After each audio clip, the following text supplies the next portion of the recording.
అందరికీ నమస్కారం. ఈరోజు మనం ఒక ఇంట్రెస్టింగ్ టాపిక్ గురించి మాట్లాడుకోబోతున్నాం. మట్టిని డబ్బుగా, అదేనండి, మూలధనంగా ఎలా మార్చవచ్చో చూద్దాం. ఇది జస్ట్ ఏదో ఒక కథ కాదండి, మన ఫైనాన్షియల్ స్టేటస్ని మార్చేసే ఒక మైండ్ బ్లోయింగ్ కాన్సెప్ట్.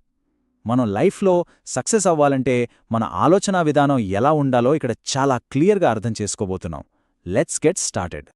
చిన్నప్పట్నుంచి మనం ఒక మాట రెగ్యులర్గా వింటూ ఉంటాం కదా, కష్టపడి పనిచేస్తే పైకొస్తామని. కాని వాస్తవానికి కఠినమైన శారీరక శ్రమ ఎప్పుడూ ఆర్థిక వృద్ధికి సమానమవుతుందా? రియాలిటీలో చూసుకుంటే పొద్దున్నుంచి రాత్రి దాకా విపరీతంగా కష్టపడినా కూడా ఎక్కడ వేసిన గొంగడెక్కడే అన్నట్టు పేదరికంలోనే ఉండిపోయేవాళ్లని మనం చాలామందే చూస్తుంటాం. శారీరకంగా ఎంత అలిసిపోయినా సరే వాళ్ల బ్యాంకు బ్యాలెన్స్ మాత్రం పెరగదు. అసలిలా ఎందుకు జరుగుతుందంటారు? సరే, దీని గురించి కొంచెం డీప్గా ఆలోచిద్దాం.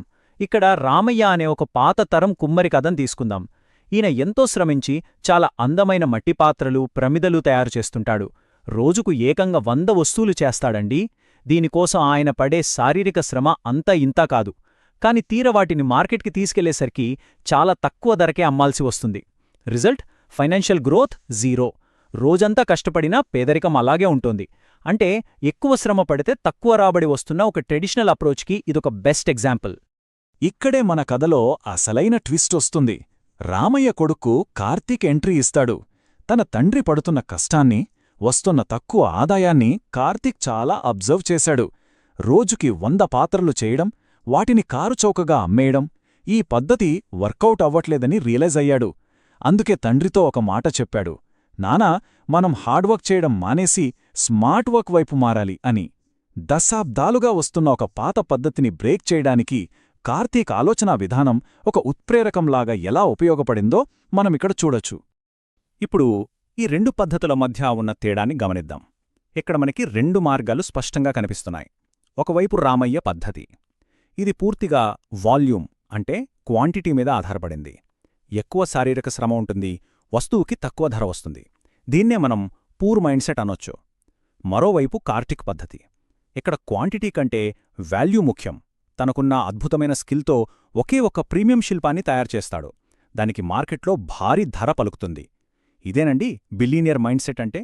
కేవలం మన శ్రమను అమ్ముకోవడం కాకుండా వాల్యూనెలా క్రియేట్ చేయాలి అనేది 2 పద్ధతుల మధ్య ఉన్న మేజర్ డిఫరెన్స్.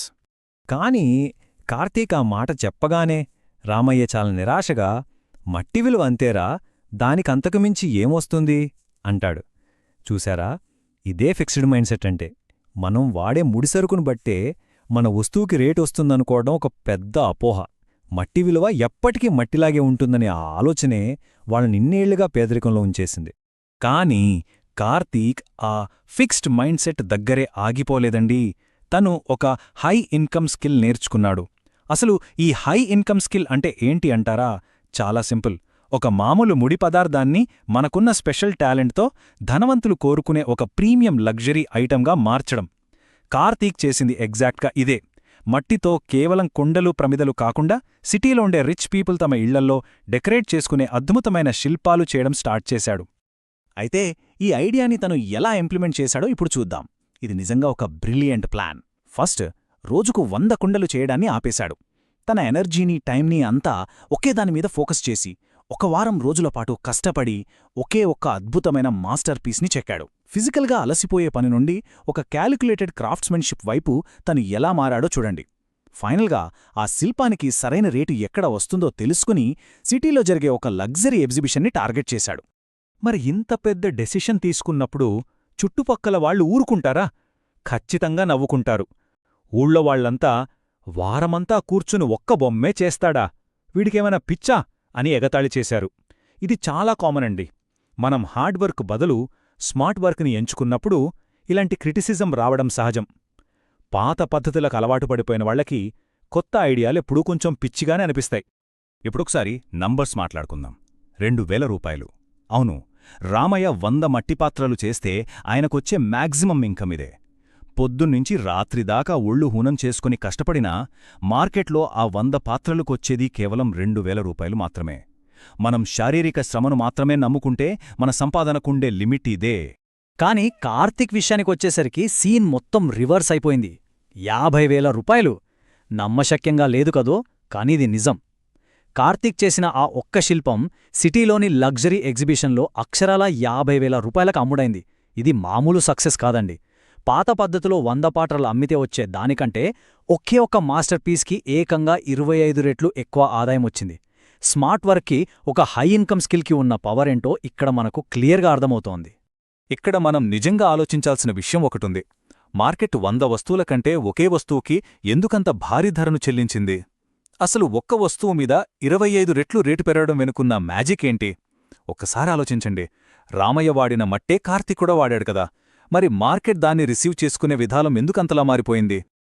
ఆ 50,000 రూపాయల వెనక ఉన్న సీక్రెట్ ఈ 3 విషయాల్లో దాగి ఉందండి. ఇక్కడ మార్కెట్ డబ్బులిస్తుంది ముట్టికి కాదు. ఫస్ట్ది, ఆ శిల్పాన్ని చెక్కడానికి కార్తీక్ పెట్టిన టైం అండ్ ఫోకస్.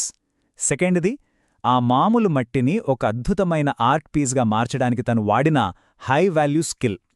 ఇక థర్డ్ది, ఫైనల్గా బయటికి వచ్చిన ప్రొడక్ట్ తాలూకు ప్రీమియం క్వాలిటీ.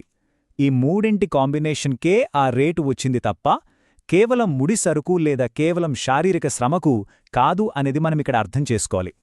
అందుకే ఫైనల్గా కార్తీక్ తన తండ్రితో గర్వంగా చెప్పిన ఈ మాటలు చాలా పవర్ఫుల్గా ఉంటాయి. నాన్నా, ఈ లోకం మనం పడే శారీరక కష్టానికి వాల్యూ ఇవ్వదు. మనం ఎంత టైం పనిచేశాం అన్నదానికి మనకు డబ్బులు రావు. ఆ పని ద్వారా మార్కెట్కి మనం ఎంత వాల్యూని తీసుకొచ్చాం అన్నదానికే డబ్బులొస్తాయి. విన్నారుగదా? ఇదే ఒక పూర్ మైండ్ సెట్కి, ఒక బిలియనియర్ మైండ్ సెట్కి మధ్య ఉన్న అసలైన డిఫరెన్స్. మనం ఎంతసేపు పనిచేశాం అన్నది కాదు, ఎంత వాల్యూ క్రియేట్ చేశాం అన్నదే మన ఇన్కమ్ని డిసైడ్ చేస్తుంది.